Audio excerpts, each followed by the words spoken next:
Nagsisimula ang pelikula sa isang pangkat ng mga special agent na naghahanda na pumasok sa isang laboratorio kung saan gumagawa ng mga ilegal na sangkap. Sa daan, sinabi ng commander na mayroong 8 armadong kriminal sa loob ng laboratorio, at ilang sandali lang ay nakarating na sila sa destinasyon. Pagpasok pa lang nila sa loob, nagsimulang barilin ng mga ahente ang mga armadong tao. Gayunpaman, sa gitna ng pamamaril, binaril ng isang kriminal ang isang opisyal, at nakatakas sa labas. Dito, pinatay niya ang isa pang opisyal, at patuloy na tumakas. Ang kriminal ay pagkatapos ay hinabol ng isang opisyal na nagngangalang Michael. Ang kriminal ay tumakbo palabas sa bakuran ng bahay, at natagpuan ng isang batang babae na balak niyang gawing hostage.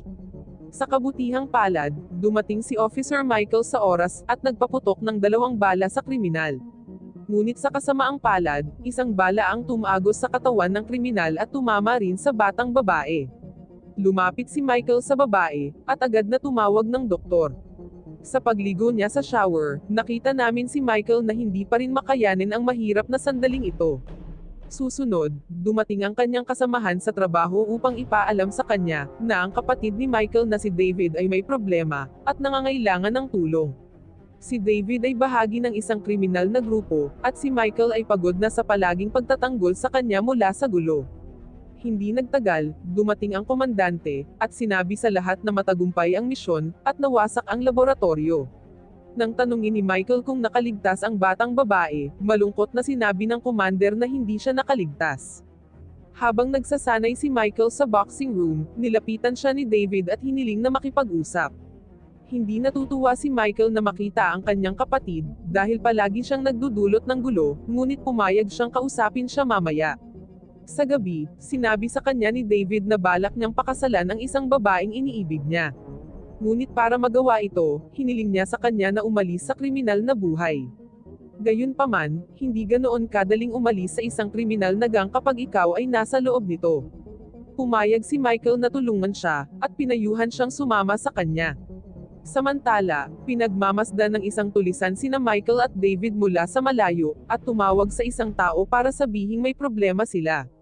Kinagabihan, tinawagan si David ni Anthony, na isa rin sa miyembro ng kriminal na grupo. Hiniling sa kanya ni Anthony na pumunta at tulungan siya sa isang trabaho, at tatanggap siya ng $5,000. Nagkita sina Anthony at David, ngunit biglang, 3 sasakyan na nakatago sa dilim ang nagbukas ng kanilang mga headlight. Lahat ng miyembro ng grupong kriminal ay lumapit at pinalibutan si David. Sinabi ni Elias, ang pinuno, na nakikita nila siya na nakikipag-usap sa isang pulis. Sinabi ni David na kapatid lang niya si Michael. Gayunpaman, ipinagtapat niya na gusto niyang umalis sa grupong kriminal. Sinabi sa kanya ni Elias na marami siyang alam tungkol sa kanila, at hindi magandang palayain siya. Gayunpaman, naglalaro siya ng isang laro, at sinabi sa kanya na kung makaligtas siya sa mga pag-atake ng buong grupo, maaari siyang umalis. Di nagtagal, pinalibutan ng mga lalaki si David at sinimulan siyang bugbugin ng marahas. Gayunpaman, tumayo si David. Sinabihan siya ni Elias na umalis, ngunit nang lumingon si David, isang lalaking nagngangalang Zed ang bumunot ng kanyang baril, at pinatay siya. Ipinaalam kay Michael ang pagkamatay ng kanyang kapatid. Kinabukasan, pumunta si Michael sa pinangyarihan ng krimen kung saan natagpuan ang bangkay ni David. Sinasabi ng mga investigador na si David ay malamang na pinatay ng isang kriminal na grupo. Sinaliksik ng kaibigan ni Michael ang mga tato na mayroon ang mga miyembro ng gang, at tinanong siya kung nakikilala niya ang kahit isa sa kanila. Nadiskubre niya ang isang pamilyar na tato, at ito pala ang gang na matatagpuan sa kanilang bayan. Pagkatapos ay hiniling sa kanya ni Michael na saliksikin ang baril na ginamit ng mga kriminal upang patayin si David, at tinawagan niya ang mga investigador upang malaman kung ano na ang resulta sa kaso, ngunit wala siyang natatanggap na mga update. Susunod, binisita niya si Detective Hardwick, na siyang namamahala sa kaso ni David, at nadiskubring ibinasura ng detective ang kaso ni David, dahil hindi niya itinuturing na kapaki-pakinabang ang pag-aaksaya ng oras upang malaman kung sino ang pumatay sa isang kriminal. Itinuturing ni Hardwick na ginawa ng masasamang tao ang maruming gawain para sa kanila. Iniinsulto siya ni Michael at aalis na sana, ngunit pinigilan siya ni Hardwick, at sinuntok siya sa mukha. Kasunod nito, si Michael ay pinahirapan at pinabagsak sa lupa. Nagising siya sa isang selda, at si Hardwick ay dumating upang tingnan kung siya ay huminahon na. Pagkatapos ay pinalaya niya siya, ngunit hindi ibinigay sa kanya ang kanyang badge at baril. Di nagtagal, nakipag-usap siya sa kanyang kasamahan, na nagpapaalam sa kanya na mayroong isang taong may mataas na posisyon sa gobyerno ang maaaring sangkot sa pagkamatay ni David. Nagpasalamat si Michael sa kanyang tulong, at umalis. Sa gabi, sunod-sunod ang bangungot niya, tungkol sa pagkamatay ng kanyang kapatid. Mamaya, pumunta siya sa isang tattoo parlor para magpatato. Pinatato din niya ang tatogang ng kapatid niya. Kinabukasan, nagrenta si Michael ng kwarto sa isang murang motel, sa isang mapanganib na lugar. Gumagala siya sa lansangan sa gabi, at hinahabol siya ng isang grupo ng gang sa daan. Ang mga gangster ay nagsasabi sa kanya na siya ay nasa kanilang lugar, at isang away ang sumiklab. Marahas na binugbog ni Michael ang lahat ng miyembro ng gang gamit ang baseball bat.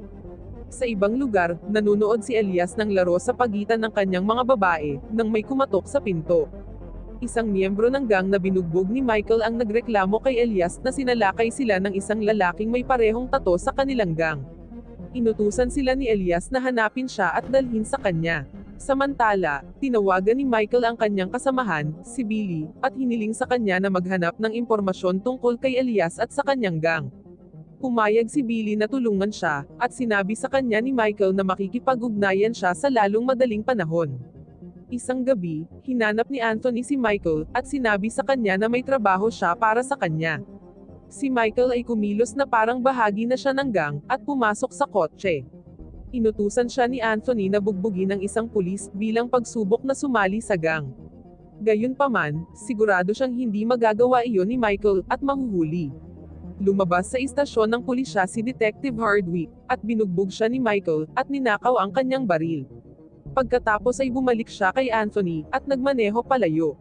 Sa mga susunod na araw, nakuha ni Michael ang tiwala ni Anthony, tinutulungan siya sa iba't ibang trabaho para sa gang. Isang gabi, sinabihan siya ni Anthony na gusto siyang makilala ni Elias.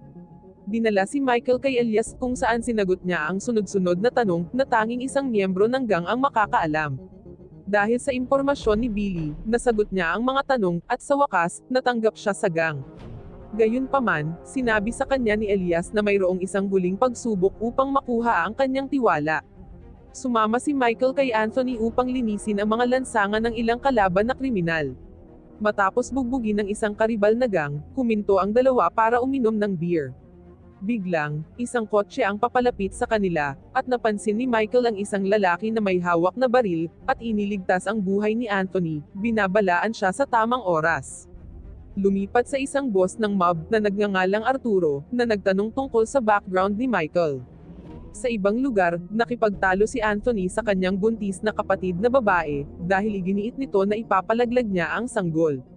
Gusto ni Anthony na isipin ng kanyang kapatid na babae ang tungkol sa sanggol, at baguhin ang kanyang pamumuhay, ngunit hindi siya nakikinig sa kanya.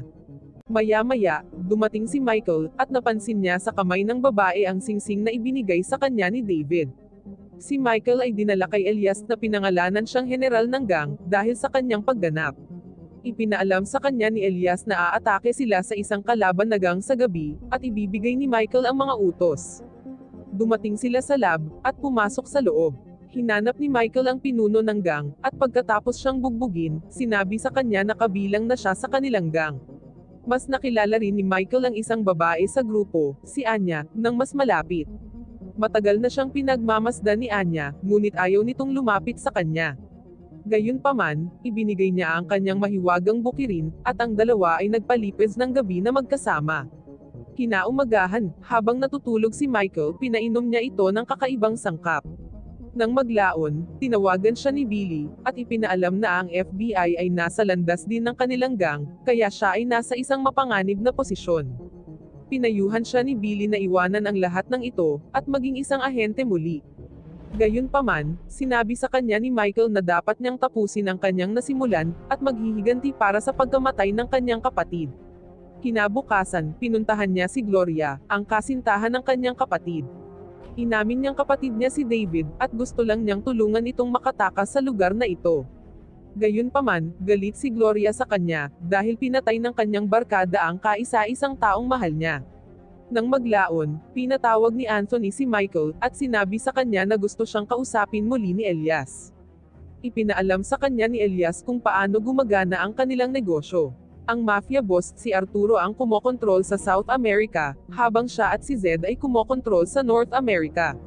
Sinabi sa kanya ni Elias na bukas ay magkakaroon ng tunggalian sa pagitan ng kanilang mga general, at ang mananalo ang magkokontrol sa negosyo sa magkabilang kontinente. Gusto ni Elias na kalabanin ni Michael ang general ni Arthur, at kung manalo siya, ipinangako niya sa kanya ang mga kayamanan na hindi niya inakala. Gayunpaman, kung siya ay matalo, kailangan nilang magtrabaho para kay Arturo sa natitirang bahagi ng kanilang buhay. Sigurado si Elias na mananalo si Michael na masayang kumatawan sa kanilang gang.